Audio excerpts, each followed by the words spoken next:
How does an artist start working in smoke? Starts with an It's a combination of having classical or traditional training, and then going to the idea of like what if. And the what if started with trying to do a portrait of somebody I'd met that drank and smoked a lot during the course of the evening. And I was in the portraiture frame of mind in Richmond, Virginia, which is smoke or cigarette capital of the world at one time, still is. So I tried that with my first pack of Lucky Strike Unfiltered that I ever purchased, and it was a terrible, terrible failure. Couldn't get the smoke to do anything. And I could paint with liquor. That's not the hard part. With visiting the Sistine Chapel and seeing the cleaned version of the ceiling after seeing it for years and years in art history of being dirtied and accumulation of oil lamps.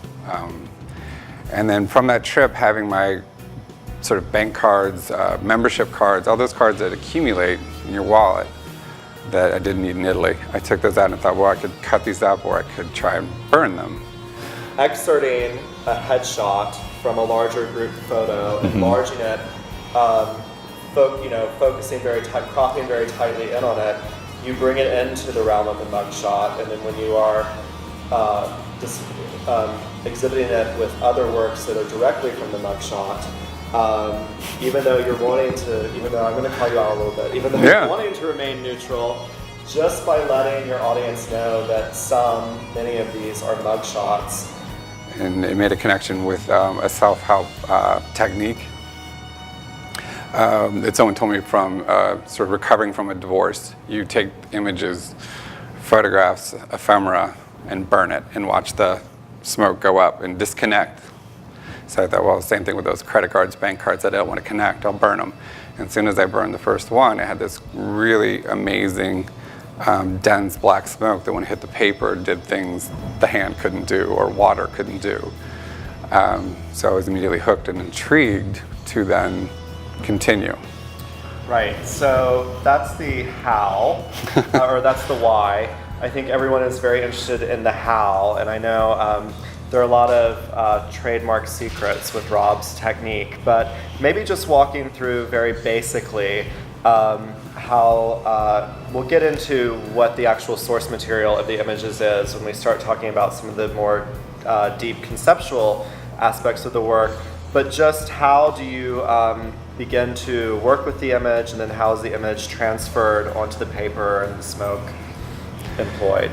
Originally, working the smoke was gestural. So when the material is burned, and I'm doing this because it's at the end of a stick, a wand.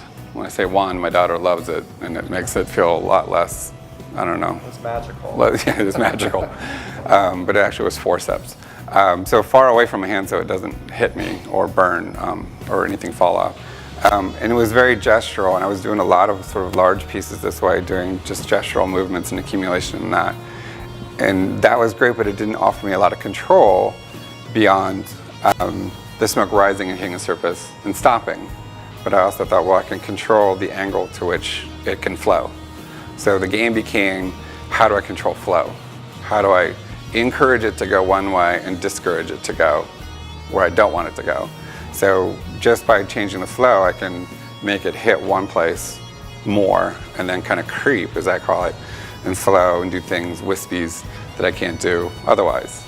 Then I can also go closer, farther. So it's very simple in terms of accumulation, and then encouraging flow and discouraging flow. And then from the gestures, I went to more images, and that would be doing a drawing, cutting that up, and putting that drawing that's cut up onto another sheet of paper, which then goes over my head. So smoke rises, and that cut up drawing I'm sort of fashioning into channels or open areas where the smoke can climb and carry or hit or not go at all. It's probably a big part of the work which you don't see as I'm watching myself do it. All the tools that I've configured to do this and adapted them and made them and the whole process that's a whole side of it. You don't see it when it's hung on the wall. It's just how did I figure that all out? And that's as much as rewarding as the final product on the wall. So are you still working on new mugshot types, or have you all into I put it aside. I think once I get a show in mind and done, I'll stop on that, put it aside, and then I'm working on other things that'll come around, and I might come back to it, I might modify it, or not do it at all. I touched a little bit on what he said earlier, but as much as these are for identification, that is their purpose, they don't. We've had conversations of the one that's on the poster of me, bearded and long-haired. I still have to convince people that's me, which it's me. She can attest to that. So as much as they are very, very descriptive and no tricks, no nothing, it doesn't always look like the person exactly. Like this one is my wife, and she had to convince people that is her, and she shot the photo, she did everything, that's her, and they still won't, like, that's not you.